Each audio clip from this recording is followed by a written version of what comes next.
Pagkatapos ng pangyayaring iyon kina Sandra at Jake ay sinikap na uli na iwasan muna ang asawa. Nahihiya ito sa sarili sa ginawa kay Sandra. At si Alexa ay hindi huminto sa pagdalaw sa kapatid sa kabila ng pagkaalam ni Jake na umaalis siya sa hapon.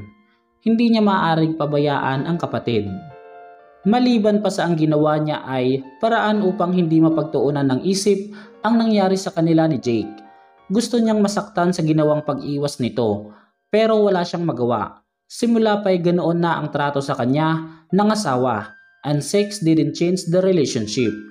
Halos sumabog ang dibdib niya sa matinding takot. Isang hapon na bakante ang kinalalagyan ng kapatid sa ICU. Ang kapatid ko, aniya sa nurse na lumapit. Ngumiti ang nurse.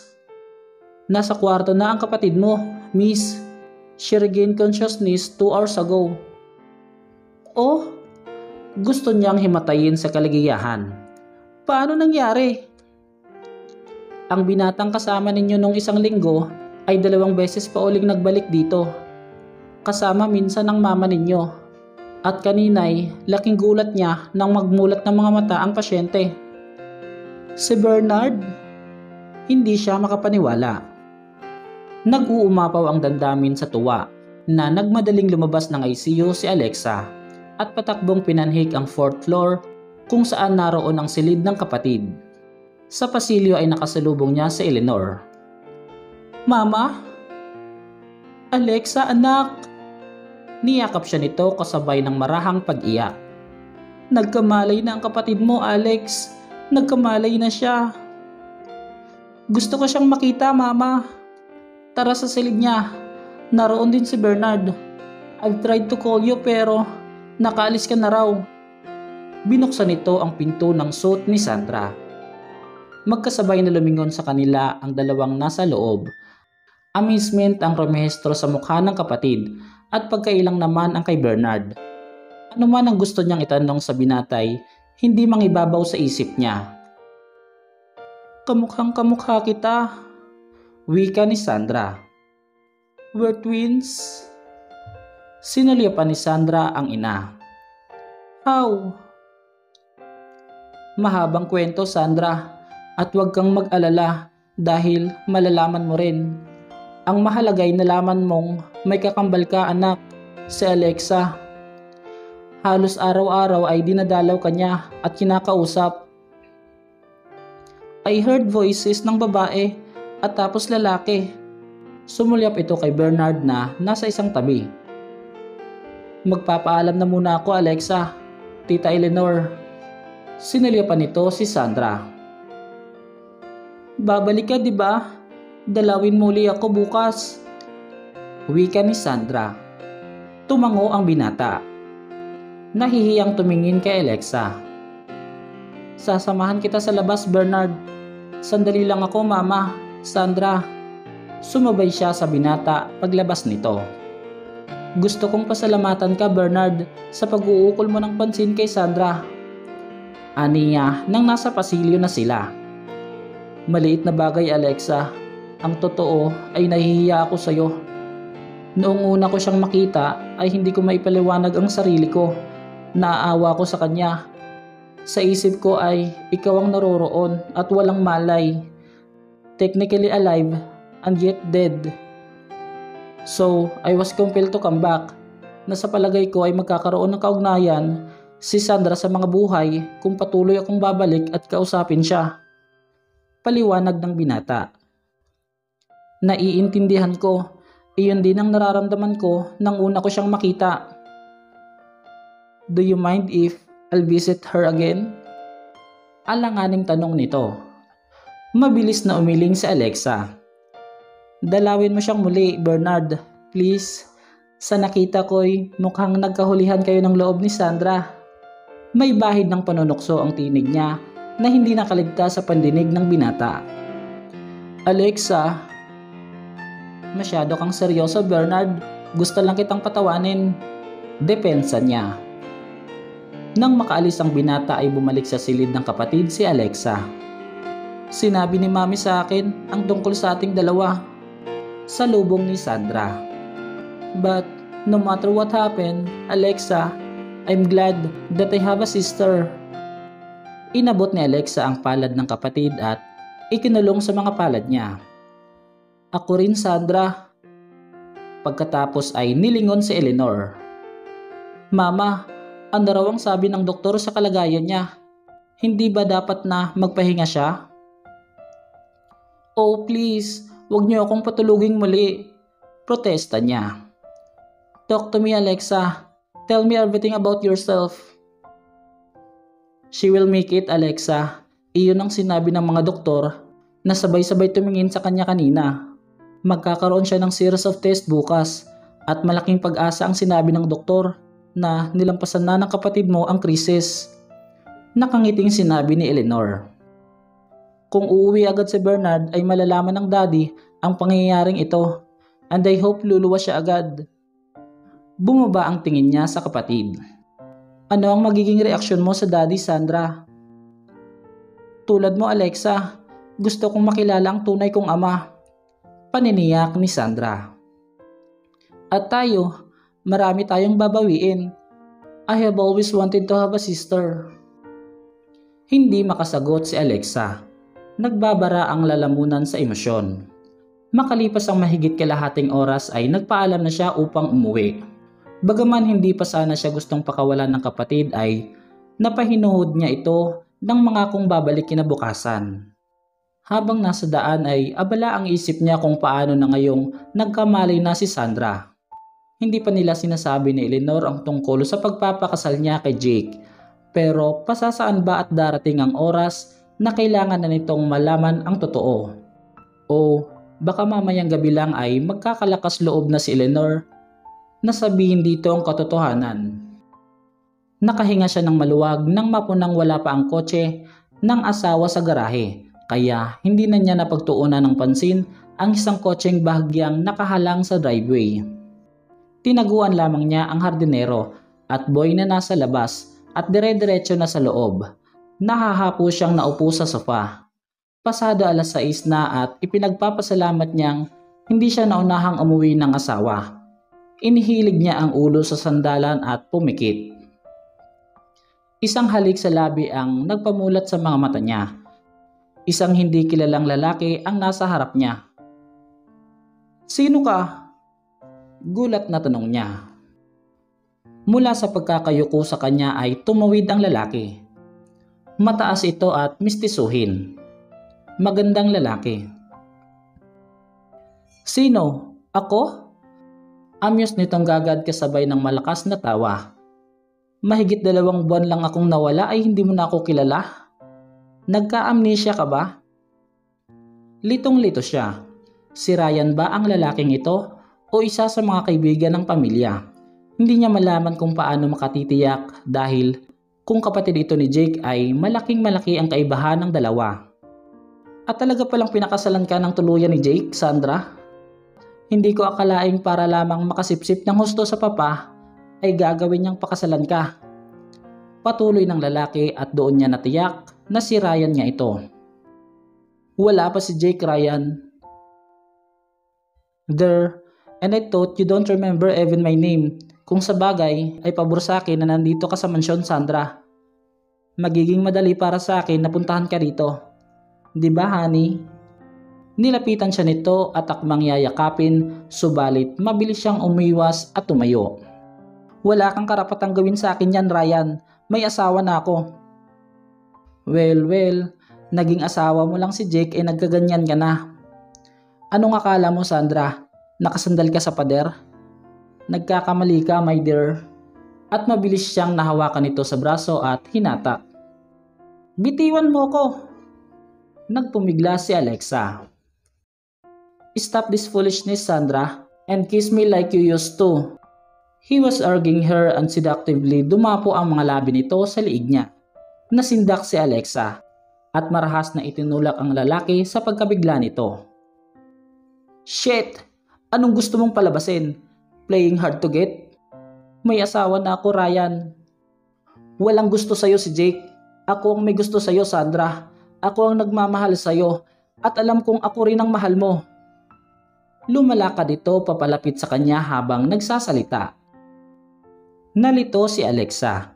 Kung mahal nito si Sandra at mahal din ito ng kapatid tulad ng sinasabi nito, bakit hindi ang dalawa ang nagtakdang magpakasal?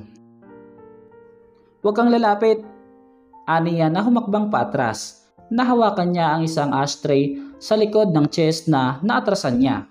Hindi ko gustong ibato sa'yo to. Ngumisi lamang ang lalaki bagamat kinakitaan ng bahagyang pagkabigla. You won't do it, Sandra.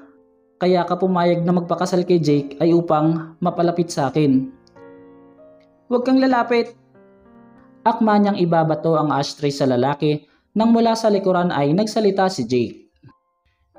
Ibaba mo yan, Sandra. Utos nito at binalingan ang kapatid. Layuan mo ang asawa ko, Ryan. Bagaman hindi nagtaas ng tinig si Jake ay may bahid ng panganib sa tono nito. Sabay na napalingon ang dalawa sa malaking pinto. Nakatayo roon si Jake at humakbang papalapit sa kanila. Ibinalik ni Alexa ang ashtray sa kinalalagyan niyon. Nakahinga ng maluwag. Well, the high and mighty Jake Atienza. Bulalas ni Ryan. Inilahad ang isang kamay. Congratulations, Jake. Ngayon ako naniniwala na ang tunguhin mo sa buhay ay paluguran ang papa. Kung sa bagay, kung ako rin ikaw ay ganoon din ang gagawin ko. With my father's million na gusto mong mapasa iyo, bakit nga ba hindi? Nagtagis ang mga bagang ni Jake.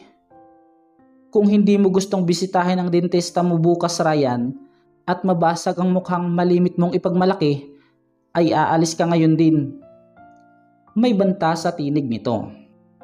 Nagkibit ng balikat si Ryan. Relax, Jake. Hindi ako magtatagal.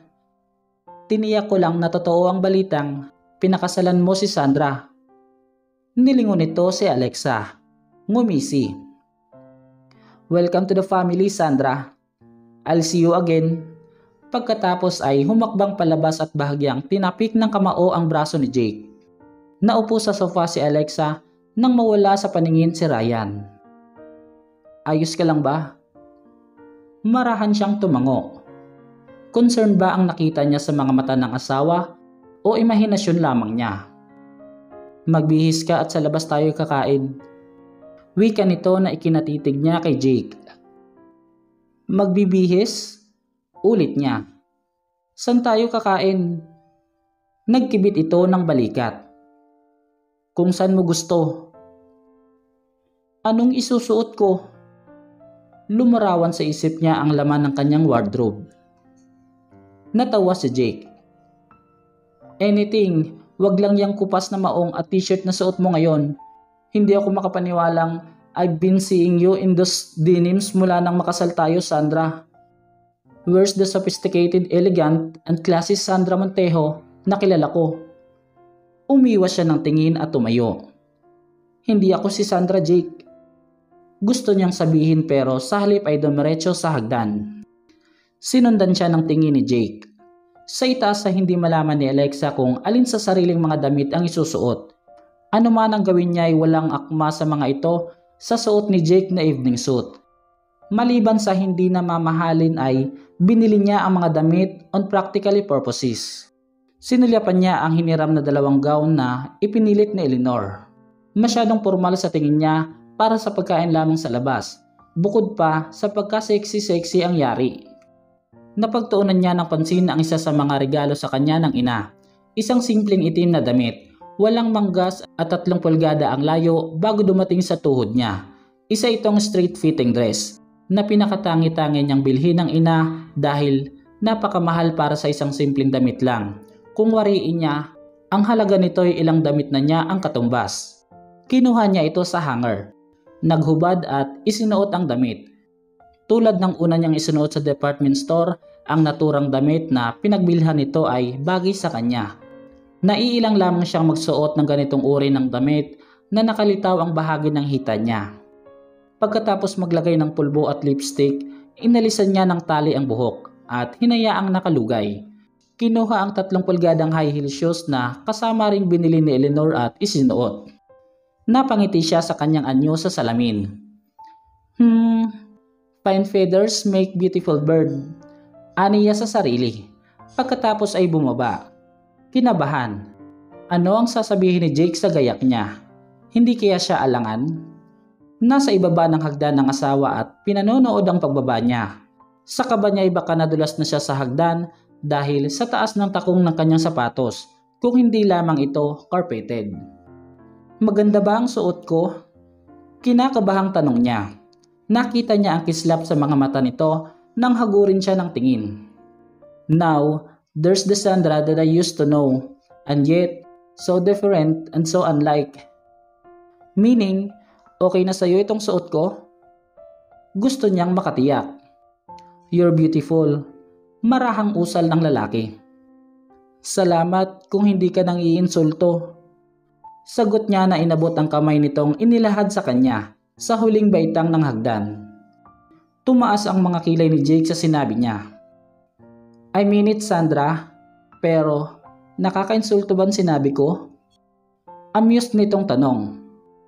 Are you asking if the color of blood is red or the sky is blue? Bumulalas ng tawa si Jake, manghang napatitig sa asawa si Alexa. Noon lamang niya nakitang tumawa ng may pagkaaliwang lalaki, iyong totoong tawa.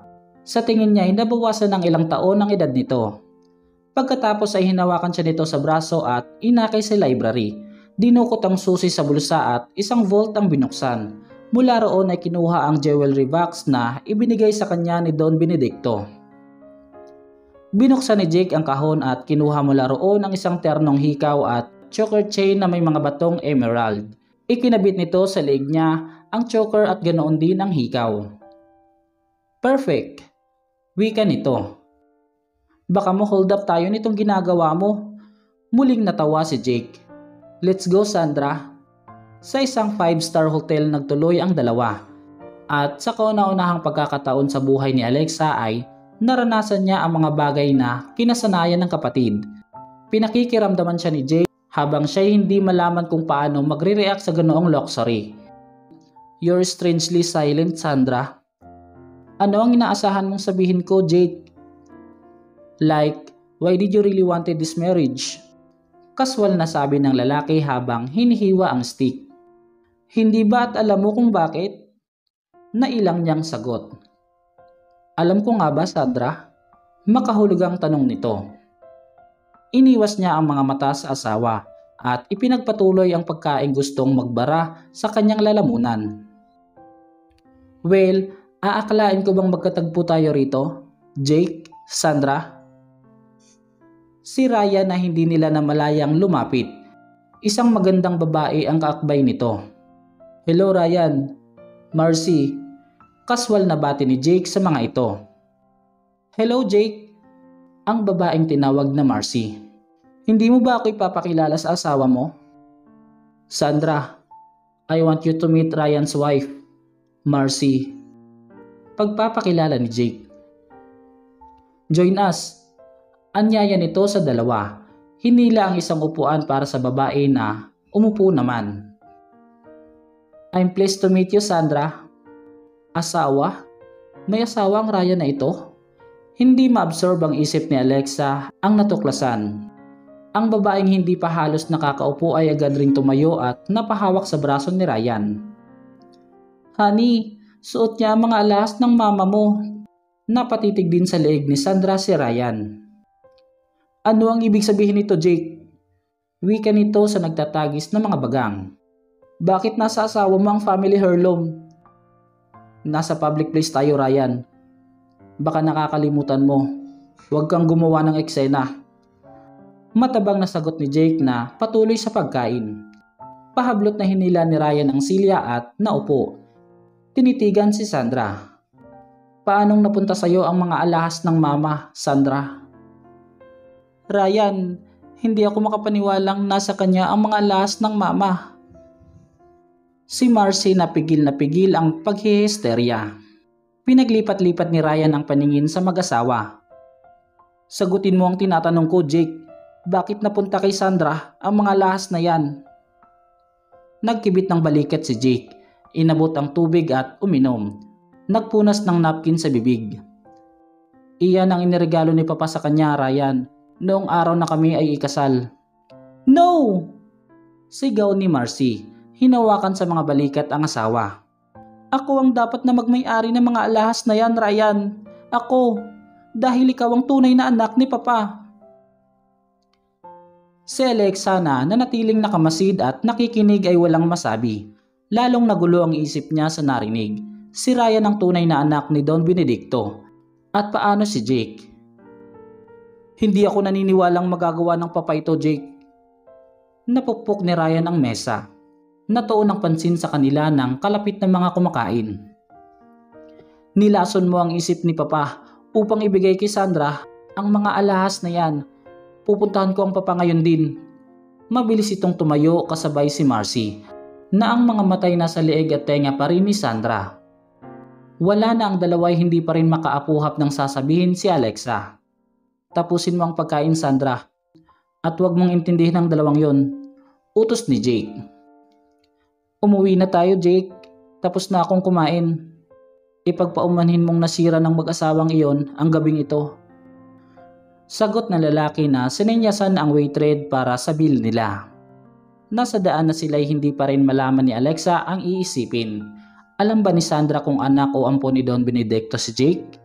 Gusto niyang manlumo. Para siyang nasa loob ng isang maze at hindi alam kung saan susuot para lumabas. Hanggang sa makauwi sila ay nanatiling walang kibuan ang dalawa. Pumasok sa silid si Alexa at si Jake naman ay sa library nagtuloy. Nang sumunod na araw ay pinuntahan ni Alexa si Eleanor. Pagkalis ni Jake patungong opisina. Mama, naguguluhan na ako sa takbo ng pangyayari. Sa nakikita ko ay nagkaroon ng relasyon si Sandra kay Ryan. At ang Ryan na ito ay may asawa. At kung bakit pinakasalan ako ni Jake ay hindi ko pa rin lubusang maisip hanggang ngayon. Palakad-lakad siya sa harapan ng ina. Si Jake ay walang sinasabi at pinaliliwanag. Marahil ay inaasahan niyang alam ko ang mga pangyayari bilang si Sandra.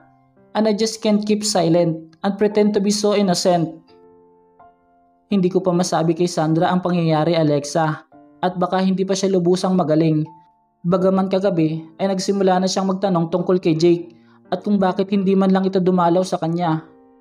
Alam na raw ba nitong nagkamalay na siya? Mama, naupo siya sa tabi nito. Hindi sa habang panahon ay may tatago natin kay Jake ang lahat ng ito. Ngayon pa lang ay pinagdududahan na ni Jake ang palagian kong pag-alis upang dalawin si Sandra. Nalaman niya ito mula sa mga katulong nang minsang umuwi siya. Tinapon ni Eleanor ang mukha. Hayaan mong magpalipas muna tayo ng ilang araw, Alexa. Bago ko sabihin ang lahat kay Sandra, hayaan mo munang makauwi siya dito. Hindi na magtatagal iyon. Pakiusap nito sa anak. Biglang napatingin sa ina si Alexa. Mama, paano kung tawagin ni Sandra si Jake at kausapin ito? Ang sabi ninyo ay nagsisimula na siyang mag-usisa. Kinabahang tanong niya. Naisip ko na yan, Alexa. Kaya mahigpit ang bilin ko sa ospital na huwag magpahintulot ng outside call mula sa silid niya. Pansamantala ay disconnected ang linya sa silid niya. Nakahinga ng maluwag si Alexa. Sino ang kasama niya ngayon doon? Si Bernard. Si Bernard? Gusto niyang mag-isip tungkol sa layunin ng binata.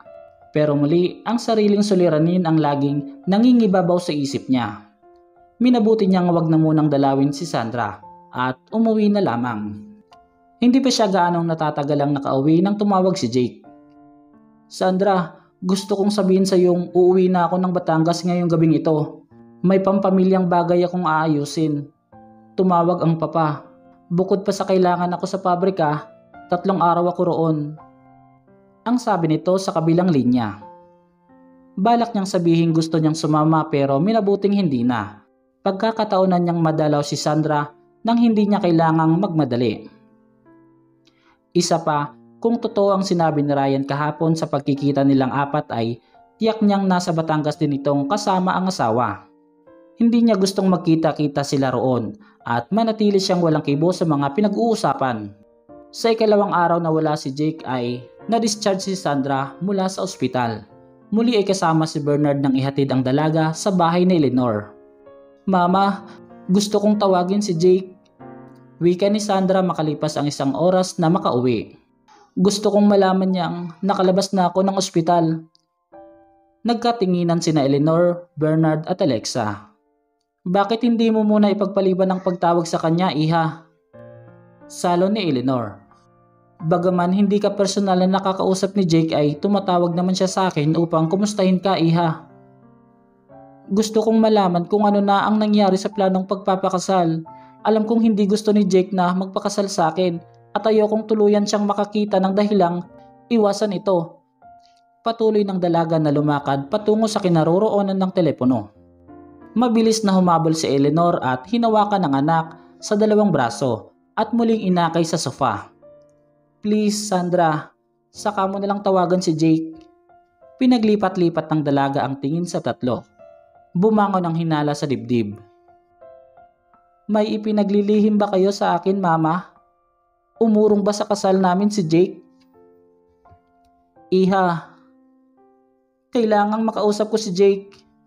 Mariing wika nito. Muling tumayo upang damputin ang telepono subalit inawat ni Eleanor. May ipagtatapat ako sa iyo, Sandra. Halos hindi lumabas sa bibig ni Eleanor ang mga salita. Napabalik sa upuan si Sandra. Hindi ako naniniwalang hindi patutuloy ni Don Benedicto ang kasal namin ng anak niya. Huminga ng malalim si Eleanor. Maupo ka, Sandra. Pakinggan mo ang sasabihin ko at sana'y maunawaan mo kung bakit ko ginawa ito. Sinalya pa nito si Alexa na naupo sa tabi ni Bernard.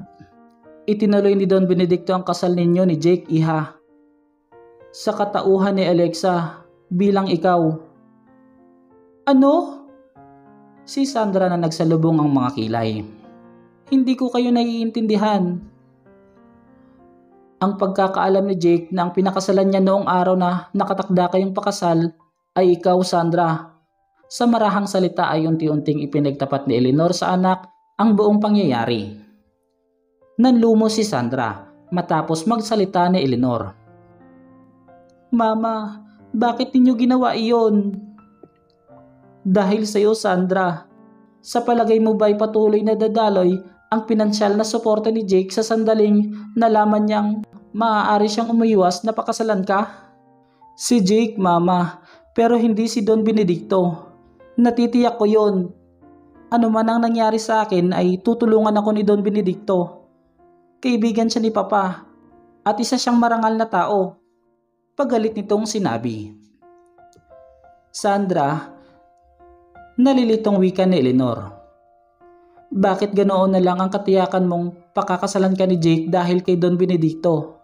Sapagkat pinaniwala ko siyang nagdadalang tao ako at si Ryan ang ama. Napasulyap ang dalaga kay Bernard na nanlaki ang mga mata sa sinabi nito. Kung bakit bigla ay gustong bawiin ni Sandra, ang tingin mula kay Bernard ay hindi maintindihan ng una. Mabilis itong nagyuko ng ulo at tumalikod. Si Eleanor at Alexa ay hindi makapaniwalang nagkatinginan. Nasaan si Jake ngayon, Alexa? Baling nito sa kapatid. Nasa Batangas, Sandra. Bukas ang balik niya. Then, starting today, tapos na ang pagpapanggap mong ako. Matigas nitong sinabi. Napatayo si Bernard. You don't mean that, Sandra. Mag-asawa na sina Jake at Alexa. Protesta ng binata. Binalingan ng dalaga si Alexa na bagaman nabigla ay inasahan na ang pangyayari. Was your 1-month marriage consummated, Alexa? Walang pasubali nitong tanong. Napanganga si Alexa sa tanong na yon ng kapatid. Sandra, please, dapat bang itanong ang ganyang mga bagay? Si Bernard, sa kanilang lahat ay tila ito lamang ang nakapagpapanatili ng mabuting pangmalas. Pagalit na tinitigan ni Sandra si Bernard. Wala kang pakialam sa usapang ito, Bernard. Sandra, nagmalasakit lang si Bernard.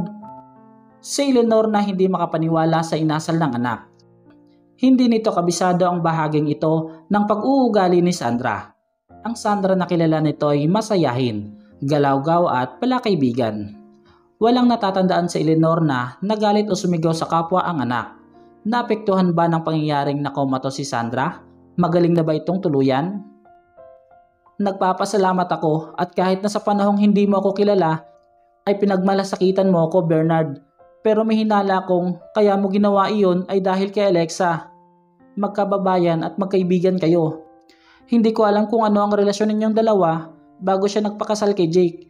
Pero hanggang doon na lamang, problemang pampamilya ito. Kaya wala kang karapatang manghimasok. Patuloy ng dalaga. Oo, tama ka. Tiimbagang nasagot ng binata na tumayo. Magpapaalam na ako, Tita Eleanor. Alexa. Bernard! Hindi malaman ni Alexa kung ano ang sasabihin niya sa binata. Hinawakan ito sa braso. Ayos lang ako. Assurance nito sa kanya.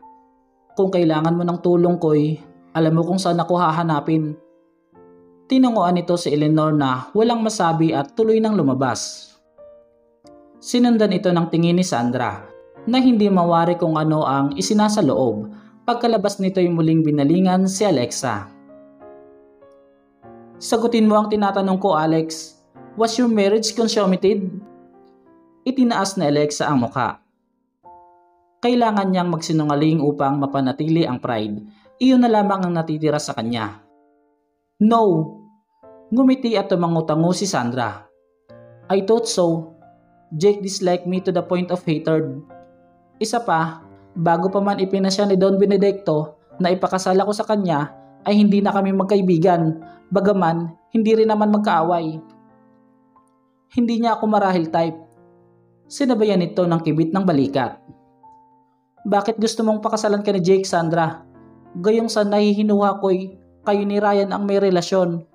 Patuloy ni Alexa na bagaman hindi na mahalagay gusto pa ring malinawan ang lahat bago siya tuluyang mawala sa buhay ni Jake. At bakit ka nagkaroon ng relasyon sa isang lalaking may asawa? Hindi ko alam na may asawa si Ryan.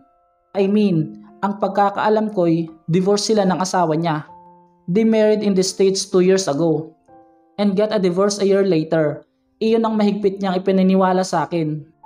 I believe him since he proposed marriage.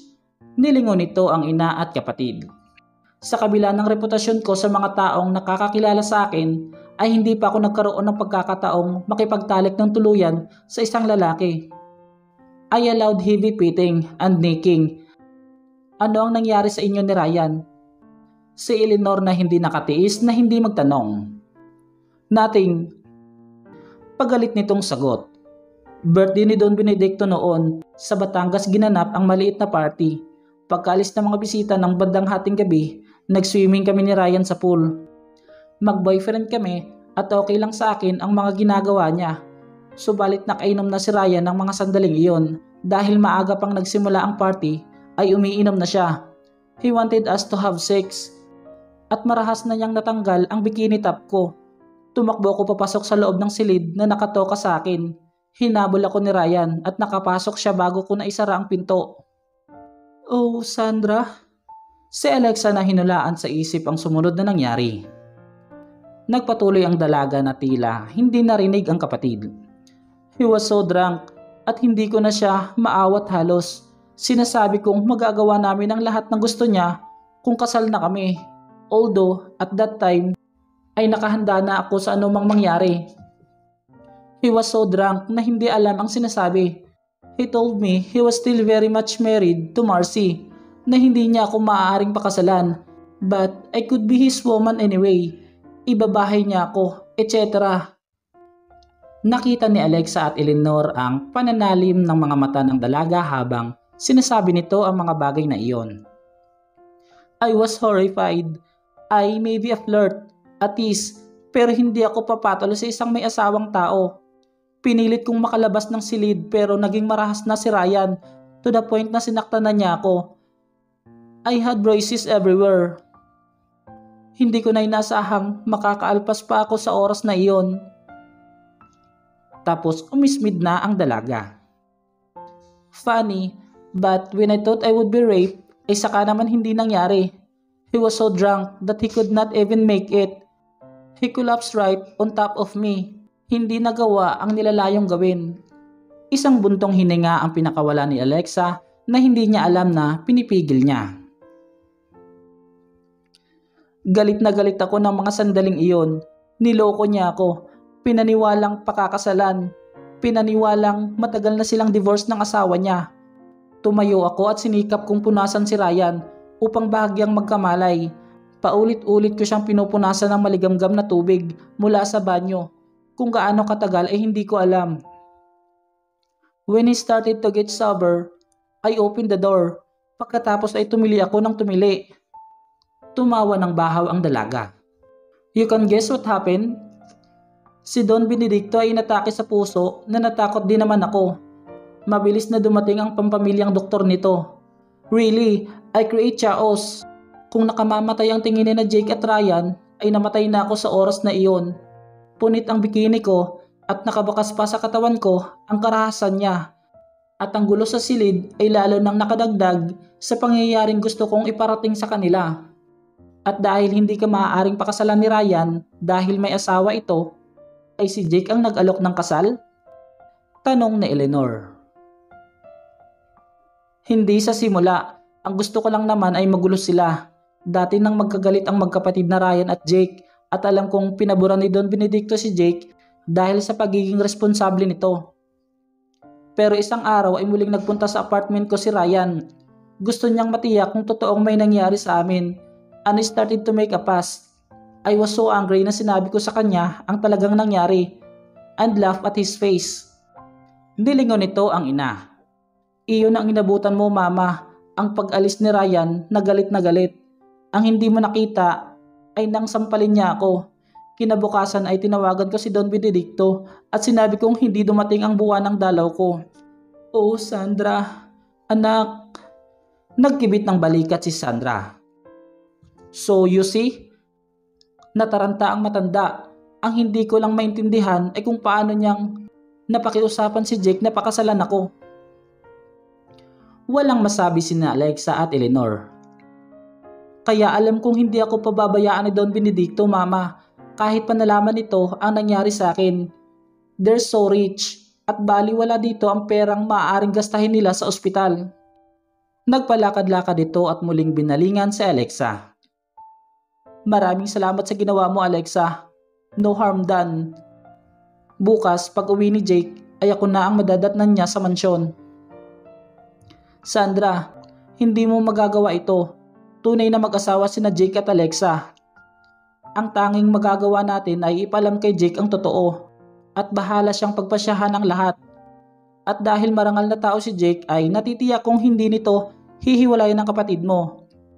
Sansala ni Eleanor sa balak ng anak. No, mama. Sa piling ni Jake ay patuloy nating tatamasahin ang karangyaan sa buhay. Who cares kung wala siyang gusto sa akin? Ang mahalaga ay masusunod kong lahat ang mga gusto ko. Hindi ako makapaniwalang sinasabi mo yan, Sandra. Napapikit ang dalaga. Alexa. Tumayo si Alexa. Tumango. Hindi na ako babalik sa mansyon ngayon, Sandra. Ikaw na ang bumalik roon. Marahang wika niya. Bagamat nagsisikap ang dibdib ay hindi nagpahalata. Ngunit ang dalaga, don't worry darling, bilang kapatid ko'y tutulungan kita sa anumang pinansyal mong pangangailangan. Hindi na kailangan, Sandra. Ang mahalaga ay nagampanan ko ang tulong na kinakailangan sa akin. Bukas din ay uuwi na ako sa Paso de Blas. Pag naayos ko ang problemang ito, Alexa, magbabakasyon ako sa inyo ng daddy. We could be together. Tatanggapin mo ba ako? Sinikap niyang ngumiti. Naramdaman niya ang sinseridad sa sinasabi ng kapatid.